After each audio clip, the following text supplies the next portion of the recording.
Assalamualaikum warahmatullahi wabarakatuh.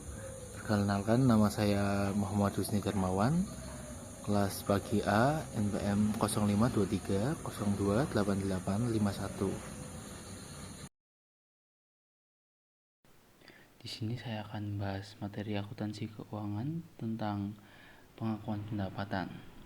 Jadi pengakuan pendapatan sendiri di sini terbagi menjadi 3. Yang pertama ada lingkungan saat ini, yang kedua ada pengakuan pendapatan saat penjualan, dan yang ketiga adalah pengakuan pendapatan kontrak jangka panjang. Lalu berikutnya lingkungan saat ini. Pengakuan pendapatan mempunyai risiko tertinggi terhadap penyelewengan, baik menggunakan IFRS maupun USGAAP.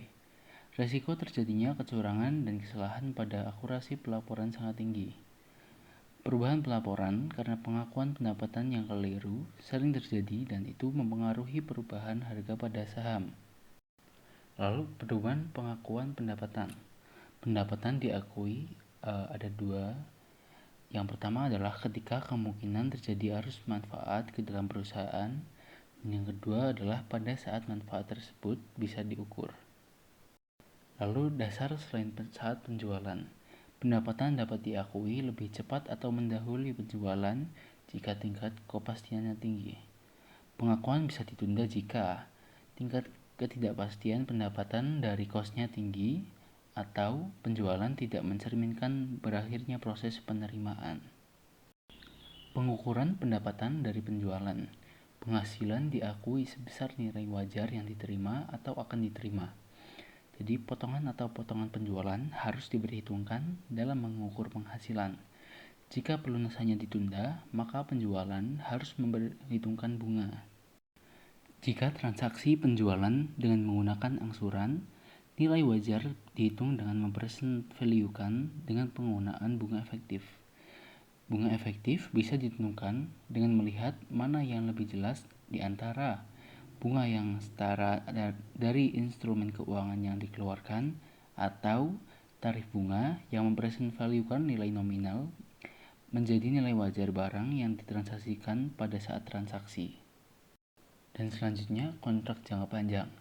2 metode akuntansi untuk kontrak jangka panjang, yaitu yang pertama ada metode presentase penyelesaian dan yang kedua ada metode pemulihan kos atau laba nol. Lalu alasan penggunaan metode presentase penyelesaian, yaitu pembeli dan penjual mempunyai hak yang bisa diterapkan, lalu pembeli mempunyai hak untuk pencapaian kinerja tertentu yang telah disepakati oleh kedua belah pihak, dan penjual mempunyai hak untuk dibayar sesuai dengan kemajuan pekerjaan dan telah disepakati bersama. Dengan demikian, penghasilan bisa diakui selama berjalannya kontrak sesuai dengan kemajuan pekerjaan. Selanjutnya, perusahaan harus menggunakan metode presentase penyelesaian ketika yang pertama itu ada total kontrak bisa diukur secara meyakinkan, lalu manfaat adanya kontrak bisa diukur, dan biaya yang telah dikeluarkan dan presentase penyelesaiannya pada setiap akhir periode secara meyakinkan. Lalu yang terakhir ada pengeluaran sesungguhnya yang berhubungan dengan kontrak jangka panjang dapat diukur sehingga dapat dibandingkan estimasi total cost-nya. Dan perusahaan harus menggunakan metode pemulihan kos jika satu di antara dua kondisi di bawah ini tidak terpenuhi. Yang pertama ada jika perusahaan tidak bisa memenuhi syarat untuk menggunakan metode persentase penyelesaian, dan yang kedua ada jika ada beberapa risiko yang kemungkinan terjadi di atas keadaan normal yang berhubungan dengan risiko bisnis. Di sini saya akan membacakan metode persentase penyelesaian perhitungan pendapatan yang diakui, yaitu perhitungan pendapatan yang diakui yaitu cost incurred to date dibagi most recent estimate of total cost, yaitu sama dengan percent complete. Lalu percent complete dikali estimate total revenue or gross profit, sama dengan revenue for gross profit to be recognized to date.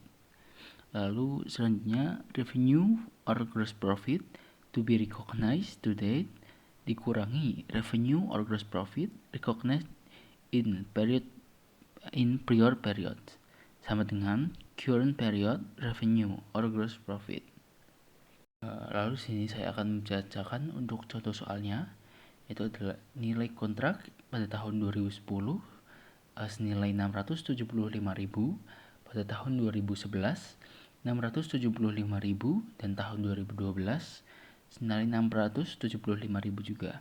Lalu biaya pada tahun 2010 sekitar 150.000 dan 2011 287.400. Lalu yang tahun 2012 215.436.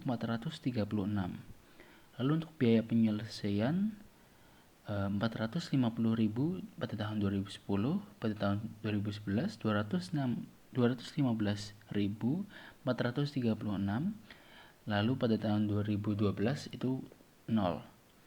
Lalu tagihan difakturkan pada tahun 2010 adalah 135.000, tahun 2011 360.000, dan tahun 2012 180.000. Lalu kas diterima pada tahun 2010 senilai 112.500, tahun 2011 262.500, dan tahun 2012 ada 300.000.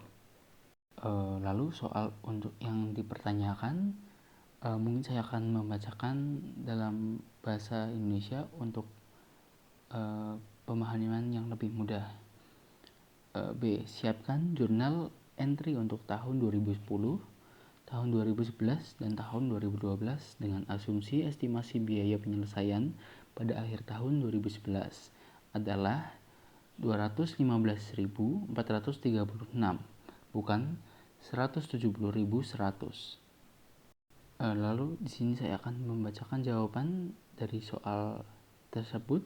Di sini ada harga kontrak pada tahun 2010 senilai 275.000, tahun 2011 dan 675.000, dan 2012 senilai 675.000. Harga kontrak ini didapatkan dari soal slide sebelumnya. Ya, jadi 675.000.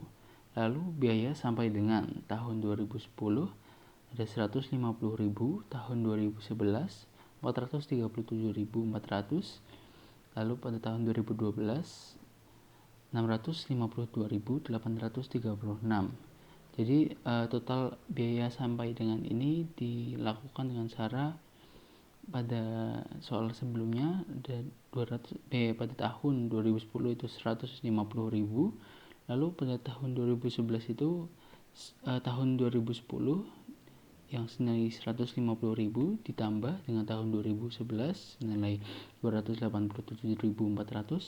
Lalu untuk menemukan yang tahun 2012 ini yaitu yang total nilai yang pada tahun 2011 ini yang B sama dengan 437.400 ditambahkan dengan B pada tahun 2012 senilai 215.436.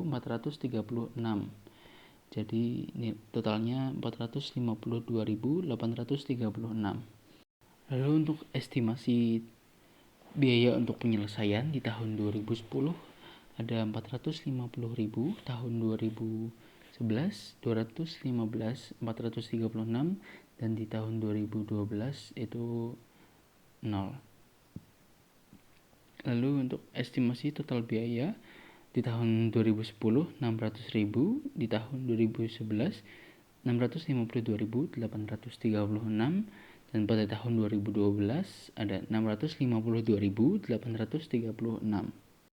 Dan untuk estimasi total biaya ini didapatkan dari biaya sampai dengan ditambah dengan estimasi biaya untuk penyelesaian. Jadi untuk 2010 itu biaya sampai dengannya ada 150.000 dan estimasi biaya untuk penyelesaiannya 450.000. Jadi totalnya 600.000. Begitu juga dengan cara untuk tahun-tahun berikutnya, tahun 2011 dan juga tahun 2012 itu sama. Dan untuk estimasi total laba kotor pada tahun 2010 didapatkan 775.000, dan tahun 2011 22.164, dan tahun 2012 ada 22.164 juga. Yaitu untuk tahun 2010 estimasi total laba kotor itu didapatkan dari harga kontrak dikurangi estimasi total biaya, yaitu 675.000 dikurangi 600.000, jadinya 75.000. Dan untuk estimasi total biaya kotor tahun 2011 dan 2012 juga caranya sama, dengan harga kontrak dikurangi dengan estimasi total biaya.